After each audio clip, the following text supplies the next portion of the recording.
जब भी आप निंजा ट्रेडर ओपन करते हो ना, तो सबसे पहले इस तरह की स्क्रीन आ जाएगी आपके पास। आपने सबसे पहले डाटा फीड कनेक्ट करनी होती है।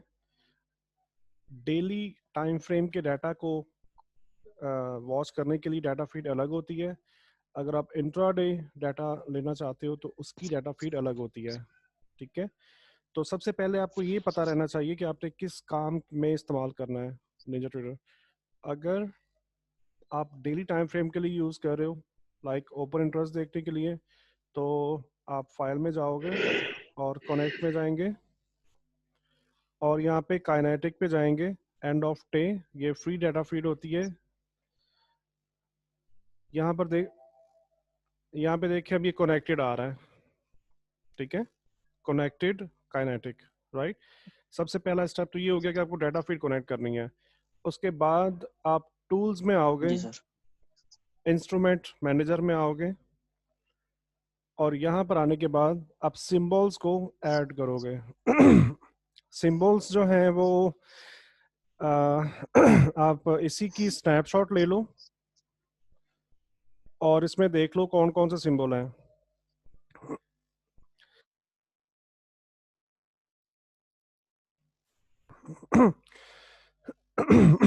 आपकी अपनी रिक्वायरमेंट के हिसाब से सिंबल हो सकते हैं। जो मैंने ऐड किए हुए हैं इसके अंदर 6A belongs to Australian dollar, 6B belongs to British pound, 6C Canadian dollar कहलाता है, 6E जो है यूरो।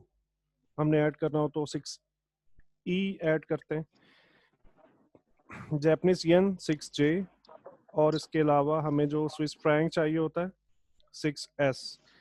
इसके अलावा हमें CL इंस्ट्रूमेंट है क्रूड ऑयल का, DX कोड है गोल्ड का, सॉरी डॉलर इंडेक्स का, GC गोल्ड का कोड है, और YM जो है ये US30 का पेयर जो अमेरिकन स्टॉक है ये उसका है। इसके अलावा आप कुछ भी ऐड करना चाहो तो यहाँ पे टाइप कर सकते हो। और आपने कैसे ऐड करना है कोई भी पेयर, मिसाल के तौर पे मैं 6A को मैं डिलीट कर रहा हूँ।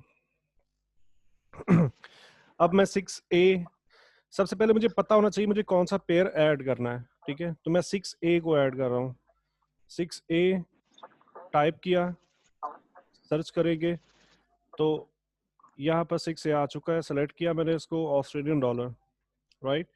उसके बाद ये एरो की है, यहाँ एरो बटन है, आप इसको प्रेस करोगे तो अब देखो यहाँ पर ये ऐड हो चुका है।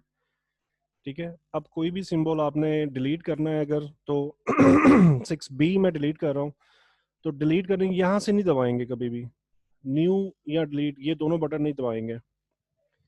इससे क्या होगा कि वो सिरे से ही जो इसका डाटा, सही है। जो इसका स्ट्रक्चर सेव हुआ हुआ है ना, वो सिरे से ही खत्म हो जाएगा।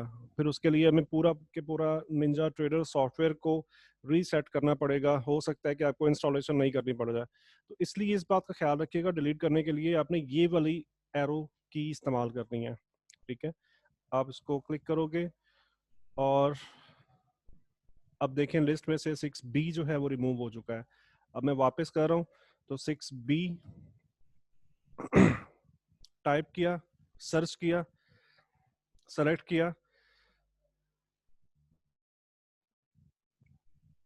अच्छा, इसके अलावा एक और ख़ास बात जो आपने ख्याल रखना है, फ्यूचर मार्केट के अंदर एक्सपायरी डेट्स होती हैं।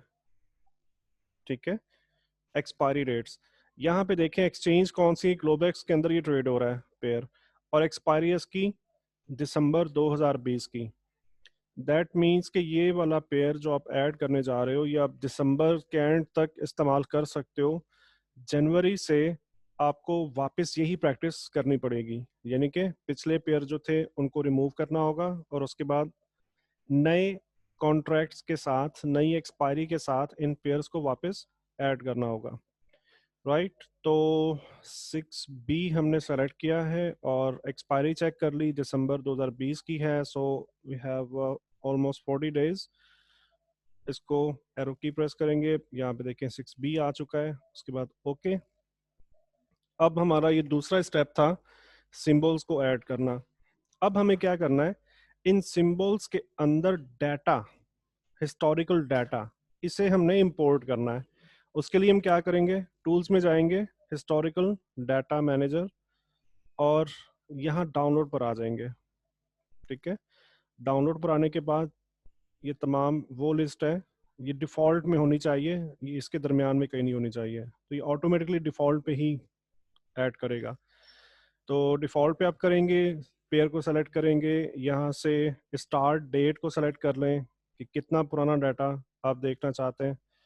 तो मैं जनवरी 2020 को सेलेक्ट कर लेता हूँ, एंड डे जो है मैं टुडे सेलेक्ट कर लेता हूँ यहाँ से, टुडे, और मिनट्स को कर लेंगे, बल्कि हम डेली कर रहे हैं तो डे कर लेंगे, राइट, और लास्ट को कर लेंगे। ठीक है, यहाँ से डे सेलेक्ट किया, यहाँ से लास्ट सेलेक्ट किया, और यहाँ से डाउनलोड। अब यहाँ पर देखें, ये देखें लोडिंग डाटा, ये डाटा लोड हो रहा है एंड सेविंग। इसी तरीके से इसको सेलेक्ट किया और डाटा डाउनलोड किया, तमाम पेयर्स का आपने डाटा डाउनलोड कर लेना है। ठीक है, अब आपके पेयर सेट हो चुके हैं और डाटा डाउनलोड हो चुका है। अब आप रेडी हो पेयर ओपन करने के लिए। फाइल में जाएंगे, न्यू में जाएंगे, चार्ट में जाएंगे। ठीक है, क्लिक करेंगे, कौन सा चार्ट आपको चाहिए तो उसको सेलेक्ट करेंगे। फर्स्ट आपने सेलेक्ट करा, उसके बाद न्यू के बटन पर क्लिक करेंगे। जब न्यू के बटन पर क्लिक किया तो ये चार्ट यहाँ पर आ चुका है। मैं रिमूव कर रहा हूँ तो ये देखिए यहाँ पर अभी कुछ भी नहीं आ रहा और यहाँ पर भी कुछ भी नहीं आ रहा, राइट। तो मैंने 6B को सेलेक्ट किया और यहाँ पे इस विंडो में कुछ भी नहीं आ रहा, दैट मीन्स के जस्ट ये सेलेक्टेड है, नॉट ओपन्ड, राइट। और उसके बाद न्यू करूँगा तो यहाँ पर अब ये सेलेक्ट हो चुका है, ओके करूँगा तो चार्ट मेरे पास ओपन हो गया है। अच्छा, उसके बाद जो मेन चीज़ें होती हैं देखने वाली, बाकी तो आप इसके साथ थोड़ा सा जब काम करोगे मुख्तलिफ किस्म की चीज़ें आएंगी, आपके क्वेश्चंस बनेंगे तो मैं आपको बता दूंगा। तो यहाँ पर हम डेली टाइम फ्रेम ही रखेंगे, टाइम फ्रेम चेंज नहीं करेंगे। क्यों चेंज नहीं करेंगे, क्योंकि हमने जो डाटा फीड कनेक्ट की हुई है ना, वो डाटा फीड डेली डाटा ही हमें प्रोवाइड करती है। और कुछ टूल्स हैं यहाँ पे, जैसे MT4 में अवेलेबल होते हैं, बॉक्स, कैंडलस्टिक, OHLC। यहाँ पर आपको ड्राइंग के सारे टूल मिल जाएंगे, आपको इंडिकेटर्स मिल जाएंगे इसके अलावा। ठीक है, जूम इन, जूम आउट, और चार्ट ट्रेडर छोड़ दें, इसको ज़रूरत नहीं है, डाटा सीरीज भी छोड़ दें। इंडिकेटर्स के अंदर आप आओगे तो इंडिकेटर्स के अंदर ये तमाम इंडिकेटर्स अवेलेबल होते हैं, इनको ऐड कर सकते हो। खैर ये तमाम चीज़ें तो MT4 के अंदर भी हम देख रहे होते हैं, बट ये इंडिकेटर्स और ये तमाम चीज़ें आप उस वक्त देख सकते हो अगर आप इंट्राडे प्रोफाइल को ट्रेड कर रहे हो, अब इंट्राडे का डाटा आप लेना चाहते हो तब। ठीक है, तो ये प्रोसेस होता है कि आप किस तरह से चार्ट, अब क्या करना होता है, जो मेरा क्या तरीका है, मैं ये कर रहा होता हूँ कि मैंने ये एक चार्ट ओपन किया, इसको मैंने रीस्टोर कर दिया। ठीक है,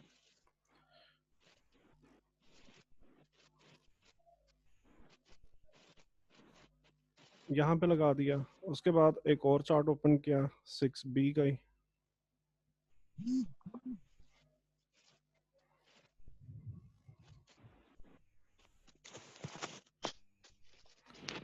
एक और चार्ट ओपन करने के बाद मैंने यहाँ पे वीकली टाइम फ्रेम सेलेक्ट कर दिया।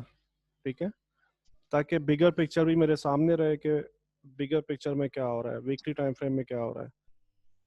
तो इसकी सेटिंग करके उसके बाद एक और चार्ट आप ओपन कर लो और वो मंथली टाइम फ्रेम कर लो। ठीक है, ये तो यहाँ तक। अब बात आती है इंडिकेटर्स, या आपने जो इसमें वॉल्यूम इंडिकेटर हो गया और ट्रेड गाइडर सॉफ्टवेयर, ये जिस तरह से ऐड हुआ हुआ है, इसके अलावा वॉइस वेव और HLC बार्स ऐड करना, इसका भी प्रोसेस है। इसके ऊपर